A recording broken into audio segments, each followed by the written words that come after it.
من سيئات أعمالنا من يهد الله فلا مضل له ومن يضلل فلا هادي له أشهد أن لا إله إلا الله وأشهد أن محمدا عبده ورسوله اللهم صل على سيدنا محمد وعلى آله وصحبه أجمعين قال رب اشرح لي صدري ويسر لي أمري واحلل عقدة من لساني يفقهوا القول قالوا سبحانك لا علم لنا إلا ما علمتنا إنك أنت العليم الحكيم ولا حول ولا قوة إلا بالله العلي العظيم اللهم علمنا ما جهلنا وذكرنا ما نسينا ونور قلوبنا بنور القرآن يا أرحم الراحمين اللهم افتح علينا حكمتك وانشر علينا من خزائن رحمتك يا أرحم الراحمين أما بعد السلام عليكم ورحمة الله تعالى وبركاته Alhamdulillah.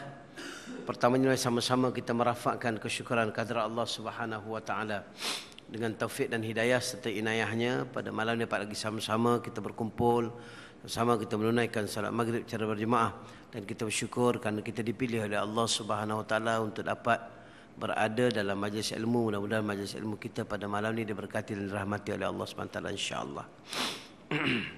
Kita sambung perbincangan kita dalam kita membicarakan fiqh daulah dalam perspektif Al-Quran dan Sunnah.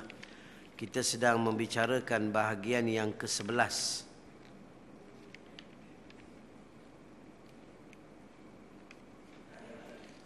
Yang ke-11 iaitu bergabung dengan pemerintahan bukan Islam.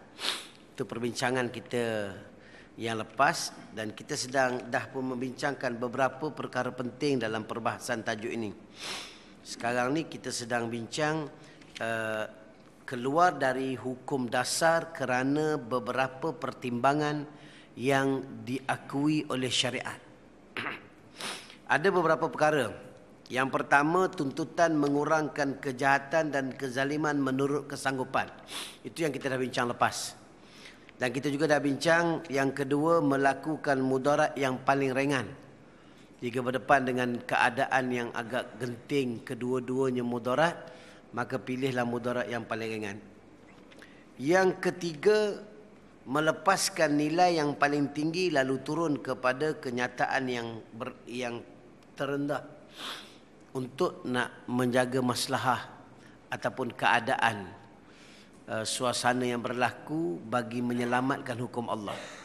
Dan hari ini kita masuk kepada perkara yang keempat, muka surat 308. Perkara yang keempat iaitu pentahapan. Tahap-tahap ataupun step yang boleh kita lihat yang dikendaki oleh Islam. Situ kan? Sesungguhnya Allah mempunyai sunnah yang berlaku di kalangan makhluknya dan kita tidak boleh melalaikannya begitu sahaja, iaitu sunnah penahapan.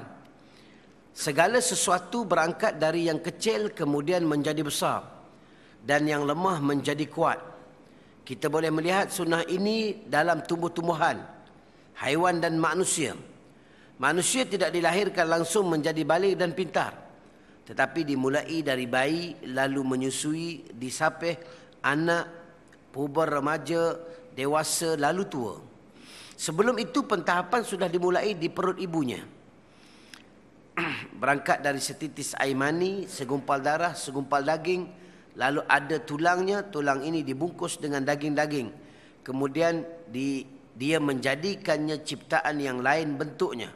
Maha suci Allah yang telah membaguskan ciptaannya. Syariat yang hanif ini juga memperhatikan sunnah ini dengan melakukan pentahapan terhadap mukallaf dan mewajibkan yang wajib, begitu pula pentahapan dalam pengharaman yang haram sebagai rahmat dan kemudahan bagi mereka. Tuan-tuan dan rahmati Allah sekalian, pentahapan yang keempat ni kita bincang pentahapan. Dalam syariat Islam, Allah tidak meletakkan semua itu dalam bentuk sekaligus begitu tak. Contoh yang paling mudah sekalinya tuan-tuan sekalian, tentang penurunan Al-Quran. Al-Quran ni Allah Ta'ala bagi dalam bentuk syariat Islam ni Quran lah. Quran lah duduknya syariat. Maka syariat Islam ni asalnya pun Allah Ta'ala turunkan dalam bertahap. Allah tidak turunkan sekaligus sebiji Al-Quran satu hukum yang diambil dan dibaca satu-satu dah. Allah Ta'ala turunkan mengikut waktu-waktu yang dikirakan sesuai oleh Allah.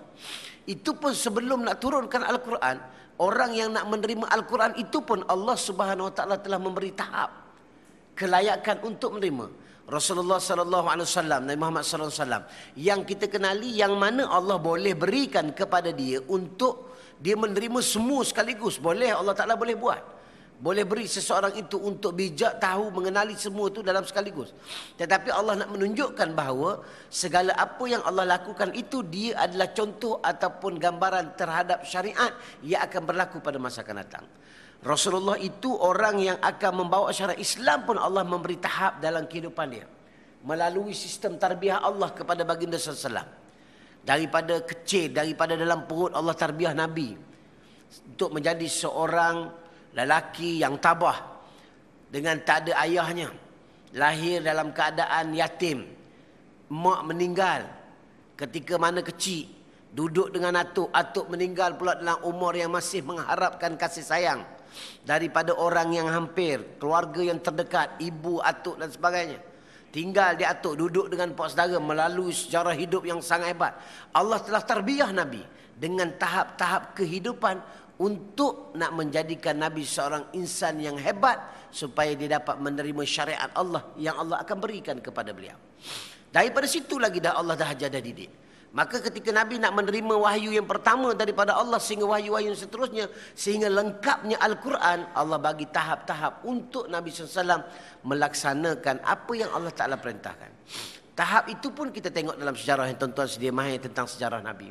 Tuan-tuan tahu tentang sejarah bagaimana Allah Ta'ala beri tahap kepada Nabi ketika zaman yang berbeza-beza Allah meletakkan hukum. Kalau di Madinah dikenali dengan perkara yang Allah Ta'ala turunkan kepada Nabi lebih berbentuk kepada amalan. Kepada bentuk ketaatan Nabi dengan Allah tanpa memihakkan kepada orang lain. Maksudnya kerja yang Nabi perlu buat tidak terpaksa Nabi lakukan suatu kerja untuk nak ajak kepada orang lain dalam bentuk yang lebih tegas. Menjawab berdepan dengan masyarakat. Tak, Nabi hanya beritahu Islam sahaja. Sampai di Madinah baru Allah meletakkan hukum yang agak lebih tegas. Dengan pengharaman-pengharaman yang berlaku, dengan tanggungjawab yang perlu Nabi buat. Dengan membenarkan untuk membalas setiap tindakan yang dilakukan oleh musyrikin. Dan berbagai lagi. Tahap itu pun Allah Ta'ala pilih. Tahap kekuatan Nabi, tahap kekuatan umat Islam. Sebagaimana tuan-tuan sedia maklum ketika mana Sa'ad bin Abi Waqqas ingin bertindak kepada orang bukan Islam yang mencerca ibadah yang dilakukan oleh Islam pada masa itu. Nabi melarang. Kerana tahap itu belum sampai waktunya. Sampailah satu waktu tahap bila mana Allah Ta'ala turunkan ayat supaya dibenarkan untuk membalas balik, membunuh balas terhadap tindakan kejam kepada umat Islam, baru Nabi bertindak. Berlaku dengan berbagai-bagai peperangan yang kita dapat lihat. Sejarah ini menunjukkan bahawa tahap itu adalah syariat yang telah ditetapkan oleh Allah SWT. Begitu juga apa yang kita bincang pada hari ini. Yang kita bincang ini tahap untuk melaksanakan hukum Allah. Dia ada tahap-tahap ketetapan melalui kejadian manusia, melalui hukum Tuhan yang bagaimana kita bincang sebentar tadi. Tuan-tuan dan rahmati Allah, dengan tahap inilah sebenarnya tidak ada alasan kita zaman kita sekarang ni untuk mengatakan bahawa hukum Allah ini belum sampai masa. Tak ada. Sebabnya masa dah sampai. Bukan nak tunggu tahap lagi. Tahap kita dah habis. Tahap penurunan Al-Quran, hukum-hukum Allah ini, masanya dah sampai dah. Tak ada alasan dah. Nak tunggu masa lain, nak tunggu waktu yang sesuai dah tak ada. Sebab tahapnya sudah sampai satu tahap untuk kita melihat pelaksanaan jenayah syariah ini berjalan dengan baik. Tuan-tuan dirahmati Allah. Seringkali manusia tidak boleh mencapai tujuannya yang besar secara sekaligus. Sekalipun dia sangat bersemangat untuk mencapainya. Tetapi memungkinkan baginya untuk mencapai sesuatu sedikit demi sedikit. Sesuai dengan kesanggupan dan keadaannya. Hal ini tidak dimungkiri syariat, tradisi dan akal.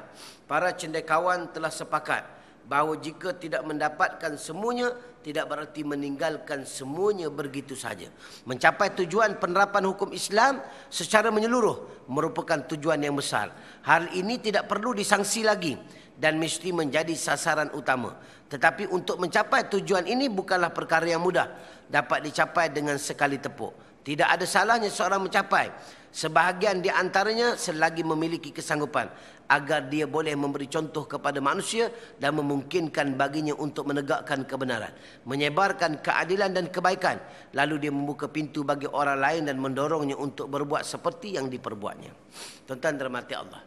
Maka nak meletakkan hukum Allah ini, dia perlu lihat daripada segi sudut tahap kemampuan. Mampu ataupun tidak. Daripada mula bagaimana usahanya untuk kita melaksanakan hukum Allah. Tuan-tuan tengok. Hari ini apabila enakmen jenayah syariah nak dibentang. Bukan nak buat tuan-tuan. Baru nak bentang. Belum buat lagi. Baru nak dibentang di parlimen. Berbagai-bagai cerita kita dengar. Orang duk mainkan isu macam mana orang kafir tolak undang-undang Islam. Tuan-tuan, saya tak anggap satu isu besar langsung. Orang kafir tolak Islam ni bukan isu besar. Dia memang dah jadi sejarah. Lumrah. Orang kafir tak suka Islam terumlah. Peliknya orang kafir suka Islam. Zaman Nabi pun Nabi mendapat tentangan daripada orang kafir. Tak jadi masalah dan tak pelik kalau ada daripada kalangan orang bukan Islam tak setuju syariat Islam dijalankan. Bahkan sebenarnya tidak perlu ambil kira daripada kenyataan mereka. Sebab kamu tak layak untuk kamu bercakap tentang keluarga kami. Dan kamu tidak ada kelayakan untuk kamu katakan sesuatu tentang hukum kami. Sebab dia tak ada kaitan langsung dengan kamu. Berarti kalau dia bercakap juga tuan-tuan sekalian, kita anggaplah itu sekadar muzik-muzik untuk menghiburkan kita saja.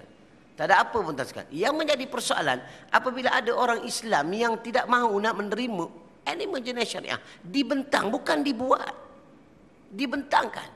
Tuan-tuan, dia ada beberapa perkara penting bila pelaksanaan itu nak bentangkan. InsyaAllah tuan-tuan doalah mudah-mudahan berjaya. Tuan Guru Haji Abdul Awan dapat membentangkan yang diberi amanah oleh umat Islam untuk membentangkan di parlimen tuan-tuan sekalian pada parlimen yang akan dibuka semula pada bulan 5 ni tuan-tuan sekalian. Doa-doalah supaya boleh. Kerana agenda tu dah diterima masuk ke parlimen dan masuk dalam agenda perbincangan. Cuma wallahu alam sejauh mana agenda tu dapat dilaksanakan. Tuan-tuan sekalian, sepatutnya tidak jadi masalah sebab kita berdepan dengan ahli parlimen yang Muslim. Ramai di dalam parlimen. Tak ada masalah sebab agenda nak dibawa ni adalah agenda Islam. Bukan agenda parti politik. Maka saya nak bawa. Ada di antara umat Islam mengatakan gelojoh sangat nak bawa. Lama sangat. Sedangkan benda ni dah lama tuan-tuan sekalian. Kalau ikut kira draft pelaksanaan enakmen jenayah syariah Kelantan ni tuan-tuan sekalian. Dia buat tuan-tuan mula dibuat pada tahun kedua pemerintahan Kelantan beralih tangan. Tuan Guru Ni Abdul Aziz Almarhum Tuan Guru Ni Abdul Aziz ambil je pemerintahan Kelantan. Tahun kedua dia memerintah. Tahun kedua tu dah mula tulis draft enakmen jenayah syariah 2 di Kelantan. Dah mula tulis dah. 2 tahun merintah. Tahun kedua tu dah mula tulis. Merintah berapa tahun? 20 tahun untuk merintah. Berarti dah 18, hampir 20 tahun dah benda tu tertulis di atas kertas tanpa mampu untuk dilaksanakan. Dan dah dibawa ke dalam Dewan Undangan Negeri.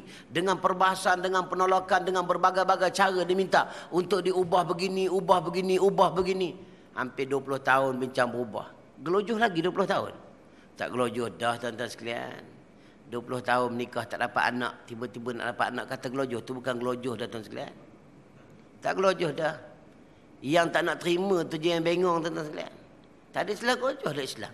Kita ni lembab kerana tidak berjaya melaksanakan undang-undang Islam. Brunei terima pakai hak yang draft ditulis di Kelantan. Berjaya buat dah hari ni. Yang ambil daripada Kelantan. Brunei tu dia ambil draft enakmen syariah di Kelantan. Dah berjaya buat pun. Tiba-tiba kita baru nak buat. Ada lagi orang Islam Mangku Ayun kata gelojoh. Haram jadah tuan-tuan sekalian. Saya nak cakap apa lagi tuan? Nak kata gelojoh. Oh, tak kena tuan. Tak ada ayat kita nak bagi tuan, nak katakan betul tak betul. Itu saya kata tadi, kalau orang kafir kata tak ada masalah. Orang Islam boleh kata belum sampai waktu gelojoh, tak patut lagi, kena fikir keadaan semasa. Allahu Akbar. Nabi buat dulu lagi dah. Dulu Nabi buat. Zaman Nabi itu tak patut ke? Para sahabat buat dah, tak patut ke? Tak ada istilah tuan, tak patut. Tapi manusia ada lagi. Sebab apa tuan sekarang ni tak faham. Dia tak mengaji. Dia tak faham. Mana tahap yang dibenarkan oleh Islam. Bukan sampai Islam nak tunggu betul semua Malaysia ni duduk tak ada orang kafir seorang pun baru nak buat. Dah. Islam bukan tegur begitu tuan-tuan sekalian. Sepatutnya lama dah layak dengan kedudukan umat Islam yang lebih ramai daripada kalangan orang bukan Islam. Lama dah kelayakan. Sampai hari ini umat Islam dah makin berkurangan pula. Bukannya semakin lama semakin ramai orang Islam. Orang Islam semakin lama semakin kurang, semakin lama semakin kurang. Tak berjaya nak buat tuan-tuan sekalian. Sebab apa? Sebab ada gangguan-gangguan. Ada golongan orang-orang yang cuba nak menggagalkan kerja untuk membentang. Saya pun pelik tu sekarang. Cerita nak bentang. Baru nak bentang. Di parlimen. Bukan nak buat lagi. Lepas bentang tuan-tuan sekalian. Dapat kelulusan. Baru dibincang balik macam mana bentuk pelaksanaan yang akan dibuat. Walaupun dah ada dah kertas perbincangan pelaksanaan akan dibuat. Tapi lepas persetujuan tu bukan terus balik esok buat terus. Dah. Dia ada tahap pula tuan-tuan sekalian. Tahap-tahap inilah yang perlu kita faham. Tapi pelik umat Islam ada tak faham. Ada orang Islam dia beri amanah tak faham tentang perkara itu sekalian.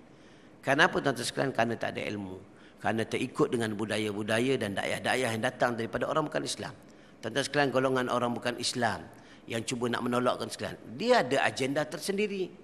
Tuan-tuan lihat apa yang berlaku dalam negara kita. Tuan-tuan sekalian, projek kristianisasi ini berjalan sampai ke hari ini, tuan-tuan sekalian. Sampai ke hari ini. Gerak kerja kristianisasi ini, tuan-tuan sekalian, mereka menggunakan gerak kerja kristianisasi ini melalui orang-orang Cina, tuan-tuan sekalian. Sebab apa, tuan-tuan sekalian? Sebab orang-orang Cina ni di negara kita, dia antara orang yang menguasai sistem ekonomi negara. Jadi dia maklum, tuan-tuan sekalian. Hebat macam mana kontraktor Melayu yang beragama Islam, kamu tetap juga bergantung kepada Cina untuk mendapatkan barang-barang ataupun material yang kamu perlu dapat daripada Cina. Tak ada orang Melayu, tuan-tuan sekalian. Walaupun asalnya milik orang Melayu. Kenapa, tuan-tuan sekalian? Sebab kekuatan ekonomi tak duduk pada kita. Walaupun tanah ni nama tanah Melayu, tak duduk pada kita, tuan-tuan sekalian. Maka gerak kerja kristianisasi ini berjalan, tuan-tuan sekalian, dengan tujuan, tuan-tuan sekalian, untuk nak merosakkan Islam. Maka tuan, kalau enakmen jenayah syariah ni dapat berjalan, tuan-tuan sekalian, maka tersekat kerja, gerak kerja, projek kristianisasi ini akan tersekat. Sekarang orang jadi murtad tak ada masalah. Tapi kalau undang-undang Islam berjalan, murtad bila hukum bunuh, jawabnya orang tak berani nak murtad, tuan sekalian. Bila tak berani, tak ada dah kristianisasi, tuan sekalian. Tak apa, sekarang tak ada masalah, tuan sekalian. Bukan saya kata tak ada masalah, tak ada tindakan. Ada tindakan, tapi tindakan yang sangat-sangat tidak membimbangkan bagi orang yang nak menukarkan agama dalam negara kita pada hari ini. Tak bimbang langsung, tuan-tuan sekalian. Dah bukti ramai. Tuan-tuan sekalian, bila bicara tentang gereja Melayu di Selangor, tuan sekalian, menafikan ada wujudnya padri Melayu, dinafikan.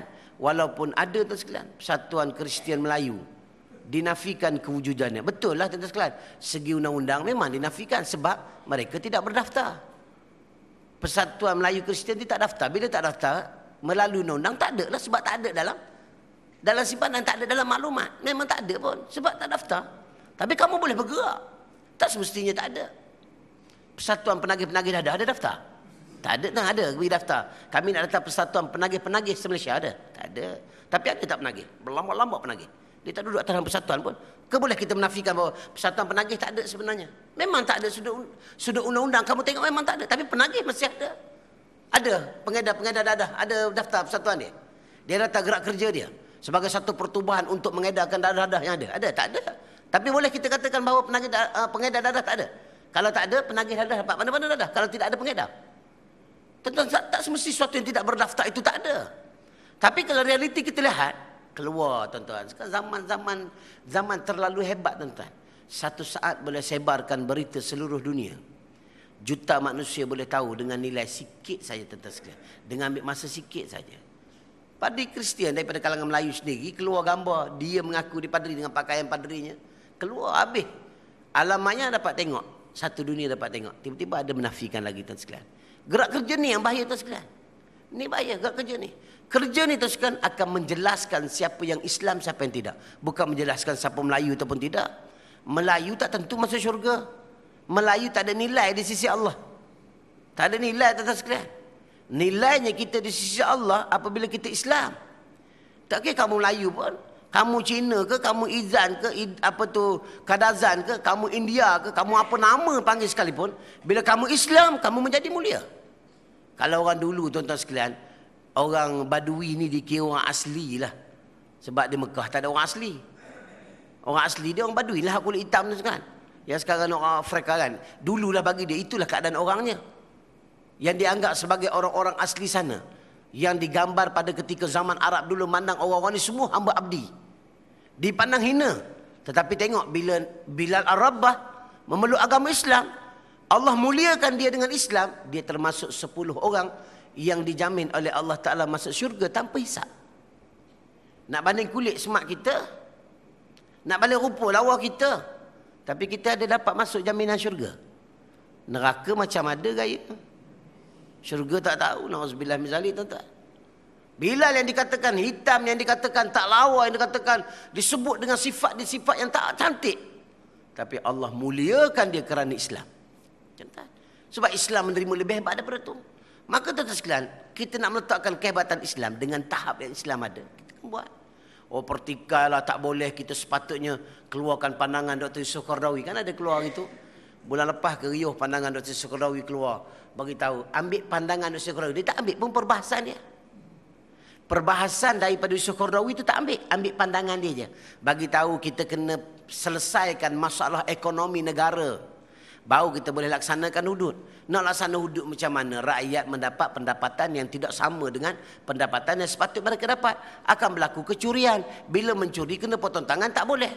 Diingatkan undang-undang hudud akan pakai buat aku suka hati ke? Tuan-tuan, kalau ikut perbahasan tuan-tuan betul. Saya nak sebut tuan-tuan betul. Memang kena settlekan ekonomi. Masalah ekonomi kita kena selesaikan dulu. Baru nak buat pelaksanaan undang-undang Islam yang lain. Boleh dibuatkan dia menjadi satu bahagian. Tapi kena ingat, kalau sekiranya berlaku masalah kewangan yang sebenarnya berlaku. Di negara kita tidak timbul tentang masalah kewangan. Masalah kewangan ini berlaku hasil rakyat jadi miskin. Bukan kerana negara tidak ada hasil. Bukan negara tak ada hasil, tuan-tuan sekalian.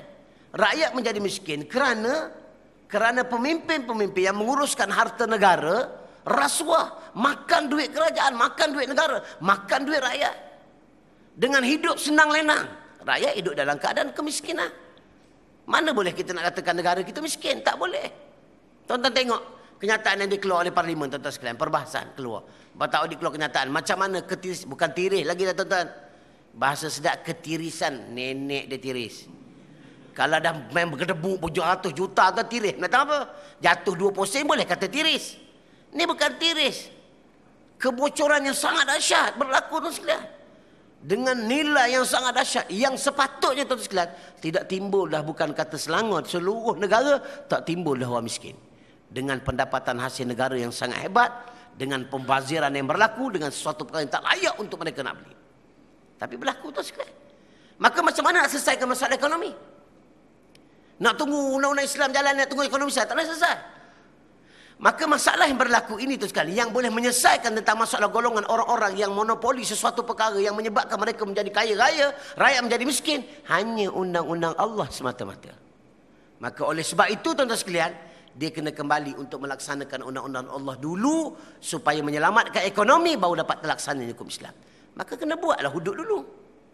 Supaya dapat menjelaskan mana kalangan orang-orang yang rasuah, yang tipu, monopoli perniagaan keuntungan daripada kalangan orang layak dengan tak layak.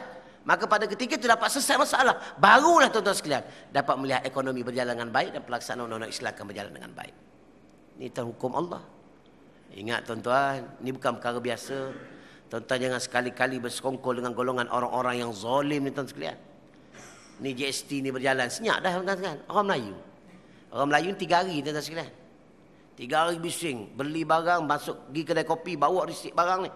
Beli barang kat Giant, beli barang kat Tesco, beli barang kat mana pasar raya. Bawa risik kat kedai kopi untuk nak bincang tajuk GST. Tak habis lagi. Tengok ni, dia punya GST. Tengok GST. Lepas 3 hari, GST tak ada. Tanya pula, kenapa tak ada GST? Tanya balik tuan-tuan sekalian, GST yang tak ada. Dia panggil Melayu. Melayu kan dia mudah terbuai dengan satu isu. Bila dah kena GST semua, bila tak ada dia rasa pelik kenapa tak ada. Ni panggil Melayu. Tuan-tuan dalam bab perkara ni nak cerita hukum Islam ni. Ni hukum Islam. Saya sebut tuan-tuan, alah ustaz bukan banyak sangat, sikit je. Oh, saya kata, kalau aku cakap bodoh marah. Mengaji tak nak. Nak cakap apa? Penampar tuan sekalian. Dia tak erti bahasa tuan sekalian. Payah nak cakap tak boleh buat itu ayat tuan sekalian. Nak buat apa lagi tuan sekalian? Tak erti ke? Ini hukum Allah ni bukan cerita mampu dengan tak mampu, bukan. Saya beli barang pun mampu tuan sekalian. Takkan tuan-tuan tak mampu? Gaji 30-40 ribu tuan-tuan. Takkan tak mampu nak beli barang? Yang 30-40 ribu lah. 3 ribu pun mampu. Mampu nak beli barang. 100 ringgit baru ada berapa ringgit je cukai. Bukan cerita mampu. Cerita kezoliman yang berlaku. Itu cerita zolim. Takkanlah GST ni sampai zolim. Ni main takkan. Tu aku cakap tadi. Kalau aku penampar orang marah. Tapi tak erti bahasa. Hukum Allah kena tengok. Saya beli. Memang tak ada masalah. Walaupun benda tu haram juga. Saya dah membayar zakat haram juga tuan-tuan. Tapi tuan-tuan tengok. Kalau dia ambil hasil tu daripada orang yang tidak layak untuk membayar cukai ataupun zakat. Kalau yang membeli tu ibu tunggal. Dekat rumah ada 5 orang anak. Yang sedang dijaga. Memerlukan bantuan sokongan masyarakat. Mak yang hari ni tak ada pendapatan, yang jaga 5 orang anak yatim, beli barang kena cukai juga. Ada cashier tanya, makcik ni ibu tunggal ke ibu tinggal? Dia tanya. Tak tanya dah, dia pakai bayar. Makcik ada anak berapa orang kat rumah, anak yatim ke makcik ke? Dia tanya, tak tanya dah, dia pakai bayar je. Semua sekali akan terkena cukai yang telah ditetapkan oleh kerajaan. Maka kamu ambil hasil daripada duit anak yatim, ibu tunggal yang diberi amanah untuk jaga anak yatim, hukum dia haram. Kerajaan ambil haram. Dah haram buat juga, haram jadah tuan-tuan sekalian. Dah kamu buat pula benda yang diharamkan oleh Allah, nak buat apa lagi? Ni cerita haram, bukan cerita mampu. Ni tak reti, kita ala sikit sangat, takkanlah tak mampu. Bukan cerita tak mampu. Kita cerita jangan bersekongkol dengan orang-orang yang bersama melakukan kezaliman. Wala tarkanu ilal ladzina zalamu fatamassakumun nar. Tuan-tuan dah cair dah ayat tu, tuan-tuan saya dengar. Kamu bersama sekongkol dengan orang melakukan kezaliman, kamu sama-sama bersama dalam neraka Allah. Jangan saya bercakap mana-mana tempat saya bagi tahu tuan, saya bukan cerita mampu tak mampu, saya tahu tuan-tuan berkemampuan. Tapi jangan sekali-kali kita biarkan. Siapa tuan-tuan sekalian? Kita. Siapa yang menyokong kerajaan yang buat undang-undang macam ni tu kena tanggungjawab dengan Allah. Tak tahulah surah Sesilapan ada lagi ke tidak. Sampai buka dah kena tutup surah, buka lagi. Kalau ada lagi hak sokong kerajaan buat benda zalim ni, berhentilah, terus mengajilah, serabut perut aku tengok. Aku tak kenal pun. Tapi serabutlah terus mengaji, letih dah. Lama dah mengaji tuan-tuan. Tuan-tuan ni Jibril je belum mengajar lagi, hal lain mengajar habis lah. Kalau tak reti lagi undang-undang Allah ni, berhentilah mengaji, letih dah tuan sekalian. Teruk sangat tuan sekalian. Masih lagi duduk bersama dengan orang zalim tuan sekalian. Allahu Rabbi tuan sekalian. Saya beli barang untuk asrama. Dekat asrama saya tengah ada 7 orang anak yatim tuan sekalian. 4 orang daripada keluarga Asnak. Beli barang untuk anak-anak makan. Hasil sumbangan orang ramai. Kena cukai tuan sekalian. Saya kata kamu tanggung. Saya sebut dekat budak tu, bahaya ni macam mana. Saya beli barang untuk budak sekolah tahfiz ni, orang bagi makan ni. Ni kena cukai ni. Tak boleh ke pakcik? Tak boleh kata. Ni haram ni. Saya nak buat macam mana? Kata saya bukan kata kau awak kerja je kata. Saja nak bagi tahu kata. Ni kerja haram ni. Hak yang beringgit-ringgit ni haram ni. Sebab ambil daripada hasil orang bagi untuk anak-anak yatim, kamu ambil cukai dia. Oh saya tak berdosa pakcik. Saya tak kata awak berdosa kata. Awak kerja. Takut dia, dengan dia takut. Aku saja cakap kuat je, aku geram. Hak lain dengar je. Nak marah tak berani. Dia kata pakcik ni betul ke tak betul ni. Bagi ke pakcik je. Pakai kepiah lembek dan lupa pakcik je sekalian. Saya bagi tahu dekat saja cakap sekalian. Sebab apa tuan sekalian? Saja nak bagi tahu masyarakat biar nampak ini bukan satu kerja kita nak panggil benda tu mampu tak, tapi nak cerita tentang hukum Allah Subhanahu taala. Tuan-tuan yang dah mati Allah Subhanahu taala. Ini tahap. Tuan-tuan sekalian, tahap mana dah tuan-tuan kita nak biarkan kerajaan macam ni? Tak apa lagi dia akan berubah. GST dihapuskan. Baiknya kerajaan menghapuskan GST. Dia tak kira jahat masa dia buat GST, tak kira. Dia kira hapus je baik dah tuan sekalian. Allahu Rabbi, manusia tak sedar. Sebab bila tak ada ilmu, manusia hidup dalam keadaan kehinaan. Hina kenapa? Kamu sentiasa ditindas oleh orang-orang yang cerdik apabila kamu tidak berilmu. Orang cerdik untuk menipu kamu, kamu ditindas. Kita tengok hadis Nabi sebut apa tuan sekalian. Bagaimana Allah mengangkat ilmu Allah dengan Allah mematikan para ulama. Kan disebut dalam hadis. Tuan-tuan tengok dalam hadis akhir zaman ada disebut tuan-tuan sekalian. Hadis yang keempat tak salah saya. Tuan-tuan tengok. Hadis akhir zaman. Ada sebut hadis Nabi jelas beritahu bahawa Allah angkatkan ilmu melalui Allah matikan para ulama. Dan pada ketika itu mereka tak tahu nak rujuk kat mana, sehingga mereka merujuk orang-orang yang jahil dan mereka mengangkat daripada kalangan juhala ini menjadi pemimpin-pemimpin mereka. Tuan-tuan, ulama masih ada lagi tuan-tuan. Kalau tak nak guna tuan-tuan, jangan jadi manusia menyesal seumur hidup. Menyesal tuan sekalian. Ramai mana menyesal. Baru Allah tunjuk tak adanya almarhum Tuan Guru Ni Aziz. Ramai mana orang meluangkan menyesalnya hidup. Sebab tak sempat jumpa Tok Guru dan tak untuk nak lakukan apa yang Tok Guru minta. Itu menyesal. Bukan daripada kalangan ahli politik, bukan. Banyak mana orang meluahkan pernyataan menyesal tuan sekalian. Sebab apa? Sebab ini gambaran. Baru seorang ulama tak ada dengan keadaan sangat hebat tuan sekalian. Allah tunjukkan. Bila ulama tak ada, banyak mana hikmah-hikmah hilang daripada kehebatan ilmu yang ada. Allahu Akbar. Kita rasa tuan, rasa sungguh. Orang tak pernah jumpa pun, apa pula kita pernah jumpa? Apa pula kita pernah berusrah? Apa pula kita pernah melihat? Kita pernah tengok hikmah ilmu yang ada pada beliau. Dan begitu juga dengan ulama-ulama yang masih ada. Hormati mereka, ambil peluang tuan-tuan sekalian. Allahu Rabbi. Kita nak mati esok tuan-tuan sekalian. Bagaimana gambaran diceritakan tentang neraka. Sampai satu ketika di mana kamu melihat Allah perintahkan kepada Jibril. Kamu pergi tanya Malik Zabaniyah tu, ada tak lagi orang Islam dalam neraka? Malik kata apa? Tak ada. Malik Zabaniyah. Malik Zabaniyah. Sebut Malik saja kan, nyanyi pula orang nama Malik kan. Malik Zabaniyah. Malik Zabaniyah kata tak ada. Allah Ta'ala kata, aku dengar ada satu suara lagi menyebut nama aku. Lalu Jibril perintahkan kepada Malik Zabaniyah, kamu pergi tengok. Malik Zabaniyah turun ke neraka, turun di bawah sekali, di tempat bakarnya api neraka. Tak ada, tempat paling bawah sekali. Melihat ternampak satu cahaya yang sedang berkelipan kecil je.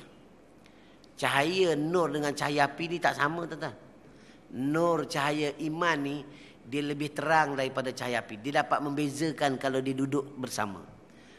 Beza tuan-tuan sekalian. Maka tuan-tuan sekalian pergi tengok ada sungguh cahaya.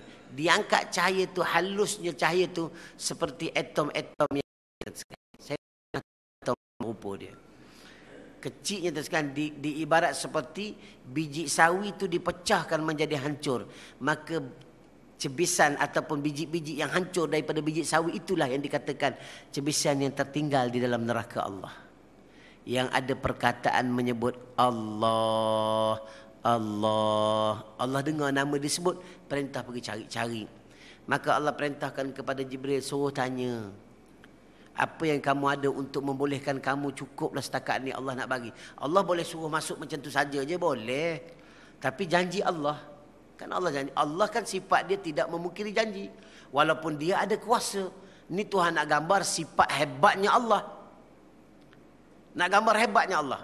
Maka tuan-tuan sekalian tanya, kamu tanya je Jibril, ada tak dia ni pernah, sebab dia kena bakar neraka ni memang tak ada ibadat dah dia tuan sekalian. Kamu tanya dia pernah tak kalau kamu ibadat tak ada apa-apa, pernah tak kamu berkawan dengan ulama? Cari berkawan dengan orang baik-baik, dengan ulama, pernah tak? Tak pernah juga. Maka kamu tanya dia pernah tak berkawan pun duduk dalam satu majlis yang bersama dengan ulama? Tak juga. Teruk sangat dah ni kira tuan-tuan sekalian ni. Tanya lagi lah, ada tidak kamu pernah berkawan dengan kawan kamu yang berkawan dengan ulama? Sampai tahap tu tuan-tuan sekalian. Nak apa tuan-tuan sekalian? Ulama ni. Nak cerita Allah letakkan berkat darjat tingginya ulama ini kerana ilmu dia, maka Allah angkat darjat dia, Allah bagi manfaat kepada orang lain. Tu ulama tuan sekalian. Kalau ulama tidak boleh memberi manfaat kepada orang lain, tu bukan ulama. Kamu bawa orang kepada kesesatan, walaupun nama kamu ustaz. Ustaz nama orang panggil di dunia, di sisi Allah, Allah letakkan taraf kamu tu untuk memberi manfaat kepada orang lain. Kalau kamu jadi ustaz, kamu jadi ulama, tak boleh manfaat kepada orang, kamu jadi apa? Terbaik kamu jadi manfaat. Maka ditanya, sampai tahap dia punya manfaat dia, Allah tanya, pernah tak kamu berkawan dengan kawan kamu tu yang pernah berkawan dengan ulama? Allahu Rabbi. Yang macam tu pernah, kata dia. Aku ada kawan dengan orang Seksyen 8 seorang. Dia tu kawan dengan ulama, kata dia. Ada, alhamdulillah, Allah perintahkan Jibril beritahu pada Malik Zabaniyah, cukuplah dia dan dia nak aku letakkan dalam syurga Allah. Selepas habis diseksa sehingga kan tidak ada rasa, tak ada jadi tubuh manusia dah tuan-tuan sekalian. Allah, dahsyat. Dahsyat seksaan, Allah gambarkan bagaimana ketinggian ulama yang Allah sebut. Yarfa'illahu alladhina amanu minkum walladhina utul ilma darajat. Allah sebutkan, aku angkat daripada kalangan kamu orang-orang yang beriman dan orang-orang yang ilmu dengan beberapa darjat. Orang berilmu ni pada kalangan ulama. Tuan-tuan, kita tak ulama pun kena rasa bangga dapat bersama dengan ulama tu sekalian. Ini kita rasa bangga dapat menghina dan mencaci ulama. Allah Rabbi. Kamu ingat kalau manfaatnya baik, kamu juga daripada kalangan orang yang mendapat dahsyatnya dosa apabila kamu menghina orang yang disayangi dan dicintai oleh Nabi SAW. Jaga tu sekalian. Sebab Islam letak ni cantik. Maka tahap nak mengubah sesuatu perkara, nak buat satu perkara ni mesti melalui ilmu yang kita ada. Maka perbahasan terhadap pelaksanaan enakmen jenayah syariah ni tuan-tuan sekalian, dia mengikut tahap melalui kaedah yang telah ditetapkan oleh Allah. Kan ada tahap orang nak jatuhkan hukuman bunuh, bukan terus bunuh saja. Dia beri peluang tu sebab dalam undang-undang Islam ni tuan-tuan sekalian, kalau boleh dibicarakan, maka Nabi sebut dalam hadis, carilah jalan, carilah hujah supaya dia terselamat daripada hukum Allah. Kalau boleh ada hujah jalan, carilah hujah. Buatlah satu benda hujah yang boleh menyebabkan dia tu selamat supaya tidak jatuhnya hukum kepada dia. Tengok, hebat-hebat. Kan Nabi sebut dalam hadis, Nabi kata lebih baik kamu menyesal kerana tidak menjatuhkan hukum daripada kamu menyesal kerana dah menjatuhkan hukum. Nabi sebut tu. Sebab kenapa tuan sekalian? Sebab nak meletakkan satu hukum tu bukan satu benda mudah. Ini Islam tuan sekalian.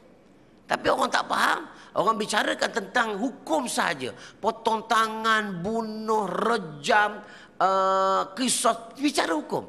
Kamu bicara tak? Hukum ni akan berlaku bagaimana? Kamu tak bicara. Kamu tak belajar. Kamu tak mengkaji. Kamu tak pernah tanya. Tak pernah membaca. Tak pernah mendapat maklumat terhadap pelaksanaan Islam. Tak pernah tanya. Sedangkan satu benda itu bukan satu benda mudah untuk dilaksanakan. Melalui proses untuk penyaksian. Tambah pula perkara-perkara yang berkaitan dengan saksi-saksi yang ada. Saksi itu pun akan dicek daripada segi sudut latar belakang dia, diri dia bagaimana. Kalau dia daripada kalangan orang yang tidak sembahyang, tak layak dia menjadi saksi. Tak sembahyang, fasik saja pun tak layak jadi saksi. Fasik ni orang yang menyesal mengamalkan dosa-dosa kecil pun tak layak kamu menjadi saksi. Nak cerita bukan boleh mudah dapat tangkap seseorang tu berzina dengan 4 orang melihat. Nak tengok 4 orang ni macam mana? Kamu tengok diri 4 orang tu macam mana? Kalau dia ni tuan-tuan sekalian, Islam tapi hidup dia memang pakai seluar pendek sepanjang masa, maka dia tak layak jadi saksi sebab kamu beramal hidup kamu dengan perkara yang diharamkan oleh Allah. Tak layak jadi saksi. Oh, sekarang nak cari macam mana saksi-saksi yang betul-betul pakai seluar panjang, tidak buka aurat, yang betul-betul sembahyang. Carilah. Kalau tak ada, dengan mudah untuk nak menuduh seseorang tu berzina. Nampak hukum Tuhan. Bukan berhenti pakai nak rejam je. Ini ada saksi 4 orang ni, rejam seorang. Sono esok rejam. Esok cari lagi, tangkap lagi. Ni saksi 4 orang, rejam pula lagi. Sono, kau ingat apa? Pesta ke apa? Tak. Saksi itu pun akan dipersoal satu persatu. Seorang saksi tanya. Seorang lagi tu sekalian. Mengamalkan dosa-dosa kecil. Mana dosa kecil? Perkara yang makruh tahrim. Makruh hampir tahrim. Salah satu di antaranya penghisap rokok. Minta maaf tu sekalian. Penghisap rokok tak layak jadi saksi. Terutama dalam kes zina. Dan kalau saya tengok, kau diam je, kau nak buat apa? Tambah pula masa tengok tu hisap rokok juga. Lagi dahsyat. Berasap keluar. Kamu tak layak jadi saksi. Dia mesti konflik. Kerana kamu berkekalan melakukan perkara yang dibenci oleh Allah. Maka dia termasuk golongan orang fasik. Bahaya tuan-tuan sekalian. Ini hukum. Tuan-tuan sekalian, ini hukum. Ni cerita. Jadi, nak menuduh seseorang tu berzina senang. Oh, cukup payah tuan-tuan. Cukup payah tuan-tuan sekalian. Bukan satu benda senang.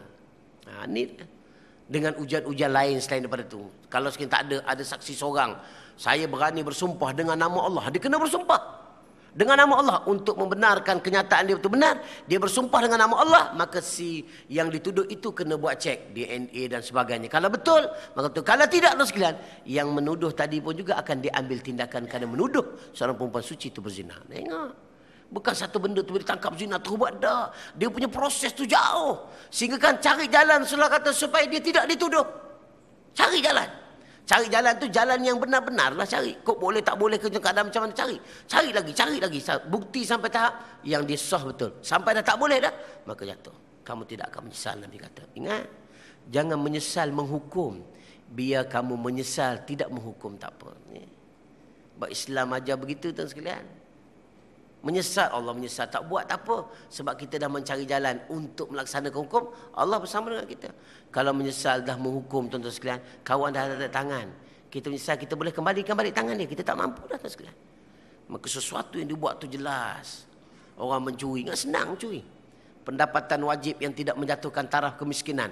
RM1,500. Pendapatan dia RM1,000. Dia mencuri. Walaupun dia pecah rumah orang sekalipun tuan-tuan sekalian, dia tidak jatuh kepada hukum potong tangan. Kerana pendapatan dia tidak sampai tahap pendapatan. Dan mencuri itu tetap salah. Dan dia kena denda ataupun kerja kebajikan ataupun apa saja yang akan difikirkan oleh pihak mahkamah, pihak pemerintah. Ini hukum bukan kata curi potong. Memang mana sabah lah kata nak makan sup tangan tu, mana sabah lah. Kalau undang-undang kamu buat undang-undang Allah macam undang-undang kartun, mana sabah lah. Kamu ingat kartun ke undang-undang Tuhan? Bukan satu benda mudah. Cari saksi kenapa mencuri, kenapa begitu. Kalau dia buat dengan tindakan begini, kalau dia mencuri tuan-tuan sekalian, kenapa dia menghadapi musibah? Tak ada jalan dah. Ini bukan cerita untuk membenarkan mencuri, tidak. Ni kan dengar dia pencuri kan, okey ni kata dia. Yang itu bukan cerita ni hukum. Dia nak cerita tak? Hukum tuan-tuan sekalian. Dia berhadapan dengan musibah. Contoh, mak dia duduk di hospital, berdepan dengan hidup ataupun mati, dua tu je. Perlu kepada pembedahan segera. Kalau tak ada duit, tak boleh nak bedah. Perlu kepada 10,000. Curi duit untuk buat benda tu tuan-tuan sekalian. Maka dia ditangkap. Pada masa tu tuan-tuan sekalian, ditanya, dikaji tuan-tuan sekalian, dicari maklumat tentang diri dia. Maka dia mencuri atas desakan kerana hidup yang tidak berkemampuan. Siapa bertanggungjawab lah? Masa tu kerajaan bertanggungjawab. Kena panggil siapa yang berhormat kawasan tu masa ni. Engkau tengok rakyat kamu ni. Panggil tuan sekalian. Panggil dan kamu tengok rakyat kamu macam ni. Pada masa tu tuan sekalian, kerajaan kena bayar duit perubatan. Tengok hukum Islam. Dan kamu pulangkan balik duit yang kamu ambil. Kalau kamu dah guna, kamu kena janji untuk pulang dan kamu akan didenda. Tuan-tuan tengok. Tak ada potong tangan, tak potong. Dah curi, tak semua curi potong. Ingat senang je potong. Tak tuan-tuan, tak semua curi kena potong. Tengok hukum Tuhan. Kan hebat tuan-tuan, hebat. Tuan-tuan tengok Sayyidina Umar. Dia berjalan di tengah padang pasir, dia jumpa satu kemah, keluarga tak makan. Tak makan tuan-tuan. Di bawah jajahan dia. Sebab pada masa tu dia Perdana Menteri. Dia jaga seluruh Madinah tuan-tuan sekalian. Dia jaga tuan sekalian pada masa tu. Dia jaga Mekah sekalian. Bila panggil je, tanya siapa dia governor kat situ.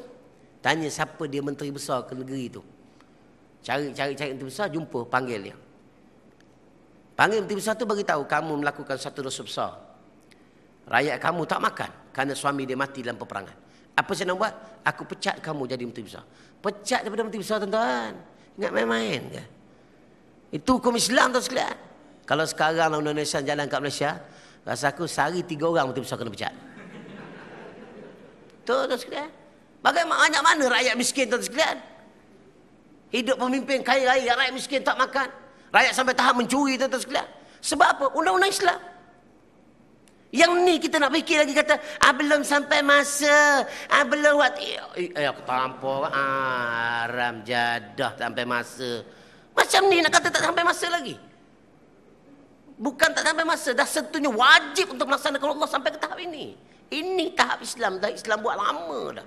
Tahap hukum Allah tu datang dalam peringkat-peringkat, dah sampai waktu wajib untuk melaksanakan hukum Allah. Tuan-tuan dirahmati Allah Subhanahu wa taala sekalian.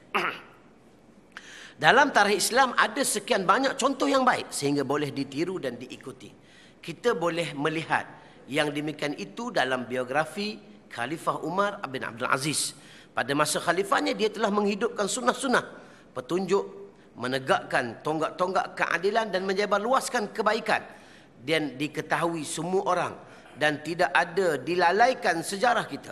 Tetapi nyata dia tidak boleh melakukan segala apa yang dikehendakinya. Buktinya dia tidak boleh menghidupkan peranan syura yang menjadikan hukum dasar dalam Islam. Dan dia tidak boleh mengeluarkan khalifah dari ruang bumi Umayyah. Dengan penuh hikmah dan perhatian dia melakukan segalanya secara bertahap. Hingga puteranya Abdul Malik, seorang pemuda yang bertakwa dan penuh semangat, berkata kepadanya pada suatu hari, "Wahai ayah, mengapa aku melihat engkau selalu lambat dalam menerapkan segala urusan? Demi Allah, aku tidak peduli sekalipun takdir merenggut kita selagi berada di jalan Allah." Dengan kata lain, anaknya ingin agar ayahnya bertindak secara agresif dalam mengadakan perbaikan dan tidak peduli pun apa akibatnya selagi berada di jalan Allah. Sang ayah yang bijaksana menjawab, "Janganlah engkau tergesa-gesa wahai anakku, kerana Allah mencela khamar dalam Al-Quran di 2 ayat, kemudian diharamkannya di ayat yang ketiga. Aku khawatir jika aku membebankan kebenaran kepada manusia secara keseluruhannya, mereka justru menolaknya secara keseluruhannya, sehingga hal ini justru mendatangkan cobaan dan ujian." Tuan-tuan dirahmati Allah. Tengok, anak Sayyidina Umar, anak Umar Abdul Aziz, juga khalifah dan selepas wafatnya Umar, dia gesa ayah dia untuk nak buat cepat. Tuan-tuan sekalian, itu Islam. Tak semesti benda tu kena buat sekedak, kena buat satu persatu. Satu persatu. Ada tahap. Dia pernah satu hari dia marah ayah dia tidur. Umar Malik ni marah. Umar Aziz ni balik letih sangat buat kerja, balik-balik tidur tengah hari. Dia tanya ayah dia, "Siapa yang mengizinkan kamu tidur? Sedangkan ada lagi rakyat kamu yang tak boleh tidur kerana kelaparan." Takut tidur Umar bangun balik. Astagfirullahalazim. Lalu dia jawab, tapi Umar Abdul Aziz ni bijak. Sejarah yang berlaku untuk kita. Bijak dia jawab dengan dia. Tak begitu dia takut. Dia takut nak tidur. Bila anak dia tanya ke dia, siapa izinkan kamu tidur? Anak tanya ayah sekalian. Kalau anak sekarang tanya siapa izin, mai sini kau. Banyak tanya pula kau. Sekarang lah tuan-tuan. Tak dulu dah. Umar Abdul Aziz. Anak dia tanya kenapa siapa izinkan kamu tidur. Kalaulah tidur kamu ni tidur yang terakhir dalam hidup kamu, kau nak jawab apa di hadapan Allah? Takut Umar bangun. Bangun duduk. Nama Umar duduk dia. Umar kata, Allah bagikan kepada aku keadaan penat dan lelah. Dan Allah bagi aku tubuh yang ini untuk buat kerja. Maka tubuh ni juga, kalau tubuh ini tak mampu buat kerja, langsung aman Allah tak dapat ditunaikan. Jawab dengan anak dia. Dia kata, untuk aku ada rehat yang Allah Ta'ala berikan. Maka aku rehat seketika untuk melaksanakan supaya tugas yang akan datang dapat selesai dengan baik. Jawab, anak baru faham. Tapi persoalan tu, Umar sebut, dia rasa diri dia takut dengan Allah. Sehingga kan, dia tak boleh tidur lepas pada tu. Walaupun dia tahu dia nak rehat. Tapi bila anak dia tanya pada dia, takut ni tidur terakhir kamu. Takut tuan-tuan sekalian. Cukup takut. Kerana nak jaga hukum Allah. Nampak? Tapi begitu dia buat dengan tahap satu persatu. Tidak gelojoh juga tuan sekalian. Walaupun sejarah pemerintahan Umar Abdul Aziz, dia merintah lebih kurang dalam 3-4 tahun tuan sekalian. Tapi dia berjaya menyelamatkan ekonomi negara yang sangat hebat ketika pemerintahan dia melalui tahap-tahap pemerintahan yang dia buat. Oleh sebab itu sejarah. Tuan-tuan tengoklah sejarah mana-mana dia sebut. Tuan tengok. Ketika pengharaman arak, Allah Ta'ala tak haramkan arak. Terusnya yang saya selalu sebut dengan tuan-tuan. Allah datangkan ayat dalam bentuk memberitahu keburukan arak dan pengharaman arak. Sampailah ayat yang ketiga, Tuhan datangkan haramkan arak secara nihai. Habis betul. Nak cerita tahap Allah Ta'ala bagi orang Islam. Orang baru masuk Islam. Bukan tahap dia kena semayang, kena puasa sekaligus. Tak. Kalau dia mati, tuan sekalian, kalau dia mati dalam keadaan dia tak semayang, tapi di Islam, dia dah cuba semayang, tapi kemampuan dia belum capai, dia masih diampunkan oleh Allah. Tahap. Tuan tengok dalam hukum fiqh. Berapa tahun tuan sekalian? Dia diberi masa tempoh 5 tahun untuk dia membetulkan diri dan melakukan sebarang ibadah. 5 tahun. Ada ulama kata 3 tahun. Dalam masa tu tuan sekalian, ada perkara-perkara yang dia buat dalam keadaan yang lain dia tinggal. Contoh semayang, puasa. Mungkin dia tak mampu nak semayang 5 waktu satu hari. Mampu dia buat. Kalau dia dah masuk Islam, tiba-tiba dia dapat semayang 3 waktu je. 2 waktu tak dapat. Dalam keadaan dia usaha untuk nak semayang. 2 waktu tu kadang buat, kadang tak, kadang buat, kadang tak. Maka pada itu Allah ampunkan dosa dia. Tapi tidaklah sampai dah 10 tahun. Dah buat, bila dah Islam ni, dah 20 tahun dah, masih tak boleh semayang lagi. Itu bukan sebab baru masuk Islam, bukan. Sebab memang sebab pemalas dah tuan-tuan sekalian. Dia baru untuk nak betulkan diri dengan fitrah hidup manusia. Baru tuan-tuan sekalian. Maka dibenarkan oleh Islam sampai ke tahap itu. Tuan-tuan tengok. Ni hukum nak cerita tahap. Allah Ta'ala tidak meletakkan satu perkara itu terus dosa. Tidak dah tuan-tuan sekalian. Dan tidak mengharamkan terus begitu tuan sekalian. Tapi Allah letakkan satu tahap supaya manusia mudah. Begitu juga orang nak melakukan ibadah kepada Allah. Allah ajar kemampuan sikit demi sikit. Allah turunkan ayat tengok kepada Nabi SAW. Kan Allah Ta'ala cerita tentang cerita pada diri kamu. Sampai tahap Allah Ta'ala suruh ajak keluarga kamu dulu untuk berdakwah. Sikit-sikit Tuhan ajak. Allah Ta'ala cerita tentang hati kita dulu. Ini semua kerja Allah Ta'ala bagi hukum yang datang dalam bentuk tahap supaya manusia dapat kenal mana tahap yang sepatutnya dilakukan dalam melaksanakan hukum Allah. Sebab tuan-tuan sekalian, pelaksanaan undang-undang Islam khususnya di negeri Selangor, banyak tuntutan-tuntutan yang kadang-kadang datang pada kerajaan negeri yang kadang-kadang tak mensabar. Tak mensabar, nak selalu buat dah tuan-tuan sekalian. Dia ada tahap yang boleh dibuat. Tambah pula dengan kerajaan yang ada pada hari ini yang tidak dapat kuasa sepenuhnya. Contoh macam Kelantan. Kuasa kerajaan negeri tidak dapat sepenuhnya dalam nak melaksanakan undang-undang syariah. Walaupun permohonan tu untuk dibuat di kerajaan negeri Kelantan sahaja. Tapi dia mesti ada lalui satu proses kebenaran daripada peringkat pusat. Kalau nak ikut kita tak ada benda. Tapi disebabkan undang-undang terpaksa akur. Marah tu sekalian kenapa kita ikut dengan kerajaan. Kita nak buat, kita bakal buat lah. Tak. Dia tak boleh begitu. Dia tahap tu dia kena ada. Kaedah pemerintahan kena ada. Kita nak marah kerajaan tak buat. Kita tak marah ke diri kita yang duk menyokong kerajaan zalim tak habis-habis. Sebab tak boleh buat. Sebab ada daripada kalangan Islam yang masih bersokong, bersekongkol dengan kerajaan yang zalim. Kena ubah tu baru kita cerita tentang masalah boleh buat tak boleh buat. Perubahan tu nak buat bukan masalah kecil. Perubahan dia bukan masalah. Bukan nak ubah undang-undang tak. Nak ubah bilangan yang ada pada undang-undang yang sama. Undang-undang sebat kepada orang yang minum arak dalam mahkamah jenayah syariah yang ada di negeri. Sebatan dia 6 rotan. Tak ubah langsung sikit pun. Tetap sebat.